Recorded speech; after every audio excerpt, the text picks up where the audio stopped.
Hello जी, नमस्ते। कैसे हो सभी? आई होप सभी एकदम ठीक हो गए। तो देखो, आज मैं जो बात करने वाला हूँ वो बात करने वाला हूँ कि आप अगर एक वीडियो एडिटर हो या फिर आप एक ग्राफिक डिजाइनर हो या फिर एक सोशल मीडिया मैनेजर हो या फिर आप एक स्क्रिप्ट राइटर हो या फिर आप एड्स चलाने वाले हो, कोई भी हो, आपको क्लाइंट्स कैसे ढूंढने हैं और वो क्लाइंट्स ओनली ढूंढने नहीं है, उन क्लाइंट्स को कैसे क्लोज करना है। तो देखो, सिंपल सी चीज है कि फाइवर, अपवर्क, लिंक्डइन वगैरह इन सब के बारे में तो नहीं बोलूंगा मैं, क्योंकि यहाँ पे मे भी तुमसे बहुत ज्यादा बेस्ट लोग हैं, जो लोग लाखों में ऑलरेडी लाइन में खड़े हुए हैं, तो तुम्हें तो मौका नहीं मिलने वाला है। तो सिंपल सी चीज है कि अभी जो बताऊं उसको फॉलो करना। उसके बाद में तुम्हें 90% बोल रहा हूँ कि तुम्हें ना नेक्स्ट 7 डेज में एक तुम्हारा पहला क्लाइंट मिल जाएगा, और वो भी इंटरनेशनल। क्योंकि इस वीडियो में मैं वो शेयर करने वाला हूँ जो मैं मेरे स्टूडेंट्स को 1 महीने बाद में देता हूँ, क्योंकि 1 महीने बाद में मेरे स्टूडेंट्स 30 से 45 हजार रुपए बिगिनर एडिटिंग में कमा लेते हैं। सोचो, आपके जो इंसान 1 महीने में एडिटिंग सीखने के बाद में 45 हजार रुपए कमा रहा है महीने के, तुम तो यार एडिटिंग में इतने टाइम से हो, तुम तो बहुत अच्छा कमा लोगे। एग्जैक्टली मैं वही चीज आपको बताना चाह रहा हूँ। तो देखो, सिंपल से मैं तुम्हें 5 स्टेप बताने वाला हूँ, और इन 5 स्टेप के बाद में ना तुम्हें एक चीज शेयर करूंगा, जो टेम्पलेट एग्जैक्टली मैं अपने स्टूडेंट्स को देता हूँ, जो वो लोग यूज करते हैं, और जिसके बाद में वो क्लाइंट्स को क्लोज करते हैं, जिसके बाद उन्हें क्लाइंट्स मिलते हैं। तो वही चीज मैं तुम्हें भी दूंगा, क्योंकि वो टेम्पलेट यूज करने के लिए ना, वो स्ट्रेटेजी यूज करने के लिए भी ना तुम्हें इस पांचों पार्ट्स की जरूरत पड़ेगी समझने की। इसीलिए मैं तुम्हें वो चीज 5 पार्ट्स के बाद में दूंगा। तो वो चीज कैसे मिलेगी वो भी वहां पे बता दूंगा, लेकिन सबसे पहले इन 5 पार्ट्स को अच्छे से समझना है। अगर आपने ये समझ लिया तो आप ऐसे समझ, तो आपका 7 डेज में फर्स्ट क्लाइंट डन है। तो चलो वीडियो को ना स्टार्ट करते हैं जल्दी से, और बात करते हैं कि क्या करना है क्या नहीं करना है। तो देखो, फर्स्ट थिंग जो होने वाली है ना, वो होने वाली है, कभी भी ना फाउंडर्स को, कोचेस को या फिर रियल एस्टेट वालों को या किसी को भी ना डायरेक्ट डीएम मत करो, क्योंकि तुम्हारे जैसे डीएम ना 100 पड़े हैं, 100 ने 1000 पड़े हैं उनके डीएम्स में, वो देखते भी नहीं है। ठीक है, वो किसको अप्रोच करते हैं? वो एजेंसीज को अप्रोच करते हैं, क्योंकि एजेंसीज उनको ना सब कुछ करके देती हैं, नॉट जस्ट एडिटिंग। वो उनको स्क्रिप्ट राइटिंग भी देती है, ग्राफिक डिजाइनिंग भी देती है, उनको सारी सर्विसेज देती है। तो ऑब्वियसली बात है कि एक बंदा वहां जाएगा जहां सारे सॉल्यूशन हैं। तो तुम्हें भी यही करना है ब्रो, तुम्हें एजेंसीज के पीछे भागना है, क्योंकि एजेंसीज के पास ना हमेशा काम रहता है, हमेशा प्रोजेक्ट्स रहते हैं, हमेशा क्लाइंट्स रहते हैं, और वहां पर तुम्हें पेमेंट की भी कोई टेंशन नहीं होती है। तो सिंपल सी चीज है कि तुम्हें ना एजेंसी ढूंढनी है, इस चीज को कैसे आउटरीच करना है वो भी चीज ना तुम्हें सारा कुछ उसी फ्रेमवर्क में, सिस्टम में मिल जाएगा, जो मैं तुम्हें शेयर करने वाला हूँ 5 पार्ट के बाद में। ठीक है, अब सेकंड चीज की बात करते हैं। फर्स्ट थिंग, एजेंसीज को टारगेट करना है, क्योंकि वहां कंपटीशन नहीं है ब्रो, और वहां हमेशा काम रहता है। कंपटीशन हो तब भी उनको हमेशा जरूरत रहती है। ठीक है, बिकॉज मैं खुद एक एजेंसी फाउंडर हूँ, इसीलिए ये चीज बोल रहा हूँ आपको। सेकंड चीज क्या करनी है आपको, कि टैलेंट मैनेजर्स को ढूंढना है। टैलेंट मैनेजर्स को क्यों ढूंढना है? क्योंकि देखो, उनके पास ना डायरेक्ट एक्सेस होता है कम्युनिटीज का, उनके पास डायरेक्ट एक्सेस होता है फाउंडर्स का, जितने भी आर्टिस्ट होते हैं ना, उन सबका उनके पास डायरेक्ट एक्सेस होता है। तो उनको भी हमेशा नीड पड़ती रहती है, वो लोग हमेशा ढूंढते हैं ये चीज।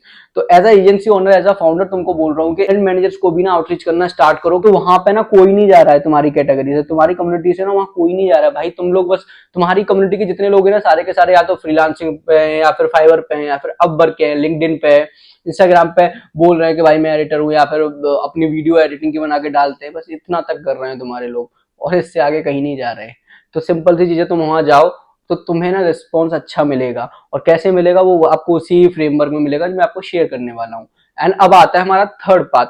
थर्ड पार्ट है जो कम्युनिटीज के बारे में, जैसे डिस्कॉर्ड हो गया, स्कूल हो गया, स्केल हो गया, सर्कल हो गया, इन सारे कम्युनिटीज पर जाओ, क्योंकि यहाँ पे लोग ना खुद अपनी रिक्वायरमेंट्स बताते हैं कि हमें एडिटर चाहिए, हमें स्क्रिप्ट राइटर चाहिए, हमें सोशल मीडिया मैनेजर चाहिए। तो आप यहाँ पे जाओ, यहाँ पे कंपटीशन इन सारे प्लेटफॉर्म से बहुत ज्यादा कम है। एंड इसके बाद में मोस्ट इंपोर्टेंट थिंग देखो ये है कि तुम्हें ना अपना एक नीश सिलेक्ट करना है, कि मेरे को ना डॉक्टर की वीडियो एडिट करनी है, मेरे को पॉडकास्ट ही एडिट करना है, मेरे को बस इंटरटेनमेंट वाली वीडियोस एडिट करनी है, मेरे को बस एजुकेशनल कंटेंट ही एडिट करना है, मेरे को बस डेंटिस्ट की वीडियो एडिट करनी है, मेरे को बस फाइनेंस क्रिएटर की वीडियो एडिट करनी है। एक चीज डिसाइड करो, तभी तुम्हें कुछ मिलेगा, वरना अगर तुम सब जगह हाथ मारने का सोचोगे ना, तो कुछ हाथ नहीं आना है।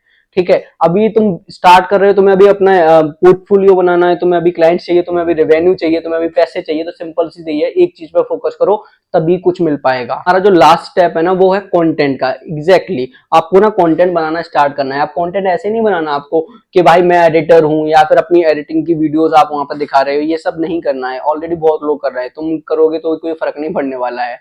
आपको क्या करना है, आपको ना रिजल्ट्स दिखाना है, क्योंकि देखो कोई भी काम नहीं देखता, क्योंकि देखो काम सब दिखा रहे हैं, तुम रिजल्ट्स दिखाओ। ये वीडियो मैंने एडिट की थी और इससे क्लाइंट्स को 2 लाख व्यू मिले या 4 लाख व्यू मिले, या क्लाइंट ने मेरे को 500 रुपए पे किए या 1 लाख रुपए पे किए, और उसको ये रिजल्ट मिला। जब ये चीजें तुम करते हो ना, तो क्लाइंट्स का एग्जैक्टली अटेंशन तुम्हारी तरफ जाता है। तो ये चीजें स्टार्ट करो, जो भी मैंने तुम्हें पार्ट्स बताए पांचों। अब इसके बाद में जो मेन चीज है जिसको मेरे को तुम्हें देना था, अब मैं उसके बारे में बात करता हूँ। मेरे स्टूडेंट को ना मैं ये चीज 1 महीने बाद ही दे देता हूँ, क्योंकि देखो एडिटिंग सीखना, स्किल सीखना भाई सब सीख लेते हैं, लेकिन उस स्किल को सीखने के बाद कमाना वो ही इंपॉर्टेंट है ना यार, उसी के लिए तो सीख रहे हैं। ऑब्वियसली बात है कि वो 1 महीने तक इतना तो सीख जाता है इंसान कि कमाने लायक वो आराम से हो जाता है। उसके बाद में वो सीखता रहेगा, कमाता रहेगा तो वो इन्वेस्ट भी करेगा सीखने में, वरना क्या फायदा सीखने का जब आप कमा ही नहीं पा रहे हो। और यही मेन चीज है भाई, और वही चीज ना मैं तुम्हें आज फ्री में शेयर करने वाला हूँ। बस तुम्हें करना ये है, तुम्हें कमेंट करना है ग्लोबल, और उसके बाद में ना तुम्हें सब्सक्राइब कर लेना है। जैसे ही तुम सब्सक्राइब करोगे ना, वैसे ही तुम्हारे पास ना लिंक आ जाएगा, और उस चीज को ओपन करके जो भी उसमें सब कुछ जितना भी टेम्पलेट वगैरह जितना भी लिखा हुआ है स्टेप बाय स्टेप जो भी स्ट्रेटेजीज है, प्लीज उसको ना 30 दिन तक फॉलो कर लेना। तुम्हारे पास 10 से ज्यादा क्लाइंट्स इजीली हो जाएंगे, वो भी इंटरनेशनल क्लाइंट। उसमें आराम से 5 से 6 तुम क्लोज कर लोगे, वो भी अच्छे खासे पेमेंट के साथ में, ठीक है। तो अगर ये वीडियो अच्छा लगा हो तो लाइक कमेंट सब्सक्राइब तो हमें करना ही है, लेकिन उसके साथ में नेक्स्ट वीडियो जितनी भी आए मेरी वो भी सारी देख लेना, क्योंकि सारी चीजें मैं तुम्हें रियल बताऊंगा जो रियल ग्राउंड में वर्क करती हैं, ठीक है। मेरे ऑफिस में, मेरी एजेंसी में मेरे साथ कैसे काम कर सकते हो, उस सब की डिटेल्स भी तुम्हें उसी फ्रेमवर्क में मिल जाएगी। तो सिंपल सी चीज है, तुम्हें सब्सक्राइब करना है, कमेंट करना है ग्लोबल, और उसके बाद में तुम्हारे पास क्लाइंट्स की बाढ़ आ जाएगी, ठीक है। तो मिलते हैं अगली वीडियो में, तब तक के लिए बाय बाय, टेक केयर।